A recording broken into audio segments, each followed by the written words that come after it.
Assalamualaikum warahmatullahi wabarakatuh. Oke guys ya, admin kali ini akan melanjutkan alur cerita manhwa tentang seorang pria muda berangkat untuk membalaskan dendam tuannya. Seorang seni bela diri yang dulunya kuat, yang dikhianati oleh anak buahnya sendiri, dan nyaris lolos dengan hidupnya. Berbekal seni bela diri terbaik tuannya, ia siap membawa teror dan mendatangkan malapetaka di antara para muring. Tapi bahkan sebelum memulai, dia mengetahui bahwa orang yang mengkhianati tuannya sudah mati. Nah, bagi teman-teman yang belum nonton cerita awalnya, silahkan klik link yang sudah saya siapkan di deskripsi. Langsung saja kita ke alur ceritanya. Di suatu tempat, Yang Jeong-hak yang melihat Woo-buk melakukan perlawanan, ia memukul dinding gubuk milik Woo-buk. Akan jadi lebih mudah jika kau cuma datang dan menjelaskan sendiri ke Nyonya, seperti yang baru saja kau lakukan. Tetapi, kau masih keras kepala seperti biasa. Tiba-tiba saja, Huang Gyu keluar dari gubuk tersebut sambil menahan anak Woo-buk. Lepaskan aku. Kau menipu kami. Kalian semua bukan teman-teman ayahku. Huang Gyu langsung menekan saraf anak Woo-buk sehingga membuatnya pingsan. Woo-buk yang melihatnya menjadi sangat marah. Huang Gyu, bajingan kau. Huang Gyu hanya berkata, dia hanya tertidur. Tapi itu untuk sekarang. Lalu Woo-buk berkata, sejak kapan lembah Baekma menjadi serendah ini? Seketika saja, Woo-buk diserang oleh anggota lembah Baekma tanpa perlawanan. Woo-buk pun terjatuh dan tak berdaya. Lalu Yang Jeong-hak berkata, bawa dia. Kita akan kembali ke markas dan biarkan saja anak itu sampai urusan ini selesai. Kemudian, saat anggota lembah Baekma pergi, adik Pyeongseok dan istri Woo-buk keluar. Mereka sangat ketakutan dan langsung membawa Pyeongseok masuk untuk diobati. Adik Pyeongseok yang mengkhawatirkan ayahnya, ia tiba-tiba berlari menuju warung tempat Gangrung bekerja. Walaupun ia terjatuh, ia bangkit dan berlari kembali. Gangrung yang melihatnya datang, ia langsung menghampirinya. Adik Pyeongseok berkata sambil menangis, "Abang, mereka membawa ayahku." Seketika saja, Gangrung terkejut dan menuju ke lembah Baekma. Kemudian, di sungai tempat menuju ke lembah Baekma berada, para penjaga melihat Gangrung mendekat. Berhenti. Orang biasa dilarang masuk ke tempat ini, nak. Jadi mundur di sana. Lalu Gangrung berkata, aku dengar, aku harus lewat sini untuk bisa pergi ke lembah Baekma. Para penjaga yang mendengar perkataan itu berkata, demi dewa, orang idiot mana yang memberitahu info rahasia itu? Bagaimanapun, jika kau kesini untuk meminta suatu permintaan, kau datang ke tempat yang salah. Lalu Gangrung menjawabnya, tidak. Aku tidak kesini untuk meminta permintaan. Kalian semua dari lembah Baekma. Aku dengar bahwa seorang temanku kalian seret dengan paksa oleh kolega kalian. Seketika saja, Gangrung dengan cepat mengalahkan mereka. Lalu tiba-tiba anak panah muncul menyerang Gangrung, dan dengan cepat Gangrung menangkapnya. Di balik semak-semak seorang berkata, siapa kau? Lembah Baekma tidak saja menghabisi siapapun yang berani melawannya, tapi juga memburu semua orang yang berhubungan dengan dia. Apakah kau siap untuk itu? Mendengar perkataan itu, Gangrung menjadi sangat marah. Jadi lembah Baekma tempat seperti itu. Kemudian, di seberang sungai, para penjaga yang melihat ombak besar datang menjadi sangat panik. Ombak tersebut menghancurkan semua bangunan dan penjaga yang ada di pinggir sungai. Ombak besar tersebut berasal dari kekuatan Gangrung yang sedang marah.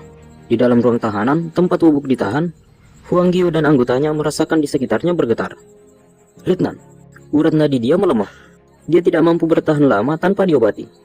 Huang Gyu berkata, jangan khawatir, dia tidak akan mati. Jika kau telah selesai memasang borgolnya, bawa dia keluar dari sini. Berdiri di sekitarnya, dan kau akan mati sebelum kau tahu. Saat Huang Gyu keluar dari ruang tahanan, ia terkejut melihat sebagian dari lembah Baekma telah hancur, dan ia melihat Gangrung, si monster dari Gunung Naga Kuning. Apa yang dilakukan di sini? Kemudian, di dalam istana, Jin Garyong dan Yang Jeong-hak merasakan istananya bergetar. Lalu seorang penjaga melapor ke Nyonya Jin Garyong. Sepertinya ada sebuah gangguan di dekat sungai. Kami akan memberikan laporan setelah menemukan apa yang sebenarnya terjadi. Nyonya Jin Garyong berkata, kami sedang dalam diskusi yang penting. Kau tidak harus melapor semua hal kepadaku. Penjaga tersebut berkata dan pergi. Seperti yang Anda minta, Nyonya. Kami akan mengurus hal itu kalau begitu. Lalu di luar istana, seseorang berkata, perhatian semua, kepala divisi. Taksirkan situasi di tempat keributan dan segera tangani secepatnya. Semua divisi yang sedang tidak dalam misi, yang melawan perintah ini, akan mendapatkan hukuman disiplin setelah situasi ini selesai. Seketika saja, anggota lembah Baekma yang mendengar itu langsung menyerang Gangrung. Namun, tak ada yang dapat menghentikan Gangrung. Gangrung membantai semua anggota lembah Baekma yang mendekat. Kemudian, di tempat lain, Yang Jeong-hak bertemu dengan So Jin-ho dan menjelaskan bahwa yang ia ketahui sampai sekarang, orang yang selalu bersamanya ada 3 orang. So Jin Hong berkata, "Apa kau bilang bahwa Pak Tua itu adalah kembar tiga?" Seketika saja Yan Jung Hak berkata, "Bukan kembar tiga. Mungkin lebih gampang untuk disebut bahwa mereka semua adalah boneka pengganti dia. Pikirkan baik-baik. Apakah Pak Tua yang tinggal denganmu selama hampir 20 tahun adalah satu dan orang yang sama? Apakah kau tidak pernah merasa ada yang berbeda dengan dia? Bagikan dia itu orang lain." So Jin Ho yang mendengar perkataan Yan Jung Hak masih belum percaya sepenuhnya. "Kuperingatkan kau bahwa kau harus membayar jika kau membuat-buat cerita ini untuk membuatku bergabung denganmu." Yan Jung Hak hanya berkata, "Apakah itu benar? Kenapa aku tidak pernah mendengar tentang ini sebelumnya?" Tiba-tiba Yan Jung Hak muncul dari belakang. "Aku pernah mendengar itu. Aku tidak peduli untuk menceritakan itu padamu. Secara aku rasa itu tidak penting."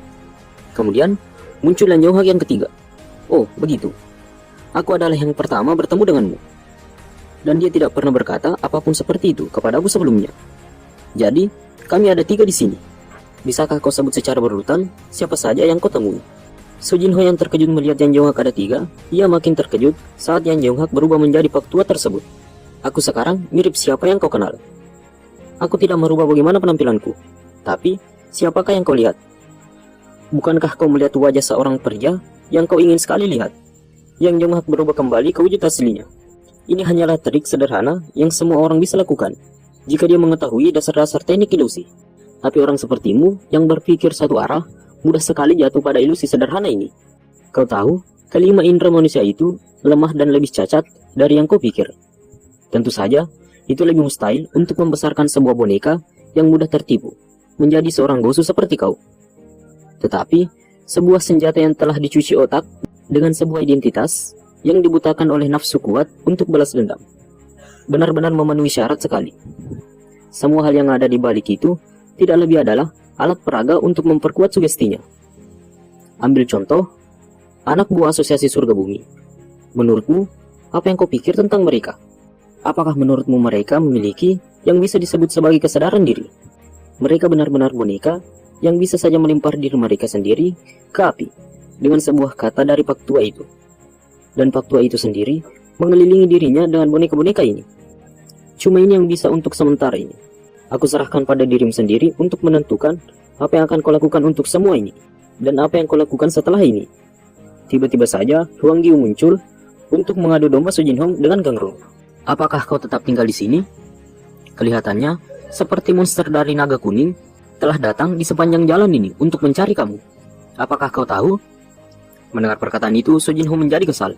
Sialan, benar-benar bocah yang angkuh. Kemudian, di tempat Gang Rong berada, Gang Rong masih bertarung dengan anggota lembah Baikma sambil mencari temannya Wubuk. Gang Rong membantai semua penjaga lembah Baikma yang ia temui. Lalu, di dalam ruang tahanan, Shao Chung dengan anggotanya sedang menjaga Wubuk. Ga Wubuk, si tangan roh. Dulu dia diperhitungkan dengan hebat. Tapi sekarang, lihatlah bagaimana si hebat itu telah jatuh. Anggota Shao Chung berkata, "Bukankah dia terlihat seperti sudah mati?" Shao Chung berkata, "Justru itu lebih baik lagi. Jika dia memiliki kesempatan untuk menghadap ke nyonya kita dan menceritakan kepadanya apa yang sebenarnya terjadi, kita mungkin dalam masalah besar." Kemudian, Gang Rong yang membantai anggota lembah Baikma berkata, "Sudah tidak ada gunanya. Pertahankan seperti itu, dan akan lebih banyak dari kalian yang terluka. Jika kalian mau mengakhiri ini, bawa keluar orang yang telah kalian culik, atau bawa keluar nyonya dari lembah Baikma. Orang lain tidak akan berguna." Tiba-tiba, seorang muncul dari atas tebing. "Kau pasti bercanda, bukan? Kukira sebuah pasukan gabungan dari berbagai macam faksi yang menyerang atau sesuatu. Tetapi, ini cuma satu orang saja. Aku dapat melihat bahwa kau bukanlah orang biasa untuk bisa sampai di sini. Tapi kami tidak akan bisa mencuci rasa malu dari 3 divisi elit lembah Baikma untuk menghabisi satu orang dengan serangan mendadak. Toh, jika kami akan ternoda, maka kami sendiri akan bersenang-senang menjaga kau di kandang babi setelah kami memotong seluruh bagian tubuhmu." Seketika saja, anggota dari pasukan divisi elit lembah Baikma menyerang Gang Rong secara bersamaan. Gang Rong yang melihatnya hanya menghela nafasnya. "Aku mencoba berbicara dengan kalian tentang ini, tetapi kalian tidak mau dengar. Ya sudahlah kalau begitu." Saat Gang Rong telah dikepung oleh anggota pasukan divisi elit, Gang Rong langsung mengeluarkan kekuatannya, serangan kilat elang penghancur surga. Seketika saja, pasukan tersebut terpental jauh. Akibat dari serangan Gang Rong membuat semua wilayah lembah Baikma bergetar. Di dalam ruang tahanan, Akibat dari getaran itu membuat Souchung terjatuh, tepat di atas Wubuk. Tiba-tiba saja, Wubuk memegang tangan Souchung sambil tersenyum. Sekarang aku ingat, Souchung, si sampah yang bilang bergabung dengan lembah Baikma karena dia senang membunuh orang. Seketika saja, kedua anggota Souchung terkejut melihat Wubuk mengambil roh Souchung dan hanya menyisakan tengkoraknya saja. Wubuk yang penuh luka di sekujur tubuhnya bangkit kembali. Memakan roh sampah-sampah benar-benar tidak enak. Tapi karena aku harus mengembalikan tenagaku, tidak ada yang bisa kulakukan. Seketika saja, Wubuk langsung memakan roh anggota dari Souchung tersebut. Dari atas tebing, Huangjie terkejut melihat Gangrong telah menghancurkan sebagian wilayah lembah Baikma dan mengalahkan 3 divisi elit lembah Baikma. Apa-apaan ini? Kenapa dia jadi gila seperti ini? Apa dia memiliki suatu hubungan dengan Xiaobei Wubuk? Gangrong yang telah mengalahkan divisi elit berkata, ini masih belum cukup untuk menyeret mereka keluar. Apakah aku harus merubuhkan seluruh tempat ini? Saat Gangrong ingin masuk ke lembah Baikma lebih dalam, ia terkejut melihat Su Jinhong muncul dan menghalangi jalannya. Aku dengar kau datang untukku. Gangrong berkata, apa? Kau melakukan sesuatu yang membuatku harus datang? Dan apakah itu kau yang telah menculik Bang Wubuk? Di manakah dia sekarang? Kau tidak membunuh dia kan? Lalu Su Jinhong berkata, berhenti berbicara tentang hal yang tidak aku ketahui. Datang kepadaku jika kau mau datang untuk bertarung. Ku beritahu kau, sekarang kalau hasilnya akan berbeda kali ini. Gangrong yang mendengar perkataan Su Jinhong, ia hanya mengabaikannya. Jika kau tidak terlibat dengan hal ini, maka mundurlah. Jika kau mau bertarung denganku, aku akan bertarung denganmu nanti. Lalu Su Jinhong mengangkat pedangnya, dan dengan cepat, Gangrong mengambil kuda-kuda. Saat mereka hendak bertarung, tiba-tiba saja anggota lembah Baikma menyerang mereka berdua dengan rantai. Mereka tidak terlalu buruk. Tapi, bukannya aku mendengar bahwa itu cuma 1 orang saja. Sekarang, ada 2 orang kah? Lalu bawahan Wei Qiupeng berkata, bukankah yang satu dengan pedang apalah itu, yang mereka sebut iblis pedang, yang nyonya kita pilih sendiri untuk direkrut? Wei Qiupeng berkata, apakah dia merangkak keluar untuk menangkap penyusup itu? Terus, kenapa mereka tidak bertempur saja? Dan kenapa dia cuma berdiri begitu saja di sana? Jika dia cukup berbakat untuk dikenal oleh nyonya kita, maka sudah tentu dia akan selamat. Tiba-tiba, Gangrong berkata, persaudaraan yang aneh. Seketika saja, Su Jinhong berkata, mereka bukanlah saudara-saudaraku. Wei Qiupeng berkata kepada bawahannya, jika mungkin, coba tangkap mereka hidup-hidup. Semenjak dia sampai sejauh ini, aku, Wei Qiupeng, secara personal akan menumpahkan dia semangkuk anggur sebelum memotong kepalanya. Di dalam istana, Nyonya Jin Garyong dan Yang Jonghak dikejutkan oleh kedatangan Wubuk yang penuh luka. Abang, kenapa kau di sini? Tunggu, kenapa kau terlihat seperti itu? Wubuk berkata, aku dengar kau mencari kepalaku, Nyonya. Apakah itu sudah terlepas dari pikiranmu? Mendengar perkataan itu, tiba-tiba Nyonya Jin Garyong menjadi sangat marah. Kapten Yang Jonghak, apa yang telah kau lakukan? Yang Jonghak berkata, aku sudah melaporkan itu pada Anda. Saat aku melaporkan tentang orang yang telah membuat kecewa organisasi. Anda bilang aku bisa mengurus itu sesuai dengan mana yang kurasa paling benar. Jadi, aku lebih-lebihkan sedikit urusanku dengan dia. Tapi aku tidak berpikir bahwa hal itu akan membuat dia semarah ini. Wubuk berkata, oh ya? Semenjak itu, hanyalah kesalahpahaman besar. Bagaimana kalau hal yang sudah-sudah, ya sudah. Dan selesaikan ini di sini sekarang. Lalu Yang Jonghak berkata, apakah kau memintaku untuk minta maaf? Wubuk berkata, sebuah permintaan maaf, itu mungkin sudah cukup jika kau membuat masalah denganku. Tapi kata-kata itu tidak cukup ketika kau membuat masalah dengan keluargaku. Yang Jonghak berkata, kalau begitu, apa yang kau mau dariku? Apakah kau akan puas jika aku memberikan tangan ini? Wubuk kembali berkata, itu terdengar indah. Karena setelah hari ini, tiap kali kau berpikir tentang rencana kotor, kau bisa teringat oleh tangan itu. Tiba-tiba saja, Nyonya Jin Garyong dengan wajah yang sangat marah berkata, kau menyentuh keluarga dia? Yang Jonghak langsung mendudukkan kepalanya. Tentang itu, akan aku berikan laporan sedetail mungkin secepatnya. Tiba-tiba saja, Wubuk menyerang Yang Jonghak dari belakang, dan dengan cepat, Yang Jonghak menyerangnya menggunakan pisau. Jin Garyong yang melihatnya langsung berteriak, jangan bunuh dia. Lalu Yang Jonghak berkata, ini tidak akan membunuh orang seperti dia. Anda tidak perlu khawatir. Tiba-tiba saja, Wubuk yang telah tertusuk pisau di tangannya bangkit kembali dan memegang wajah Yang Jonghak. Wubuk langsung memakan roh milik Yang Jonghak. Saat Wubuk selesai memakan rohnya, tiba-tiba saja Yang Jonghak muncul di belakang dan membuat Wubuk terkejut. Yang Jonghak, apa-apaan ini? Aku mengerti. Jadi ini teknik ilusi itu. Lalu Yang Jonghak berkata, Aku mengambil itu sebagai pujian. Mau sampai kapan kau berada di bawah sana? Sudah pasti si tangan roh tidak akan mudah menyerah, karena dia baru saja kehilangan satu tangan, iya kan? Nyonya Jin Garyong kembali berkata, berhenti. Itu sudah cukup. Lalu Wubuk berkata, lanjut. Lakukan lagi.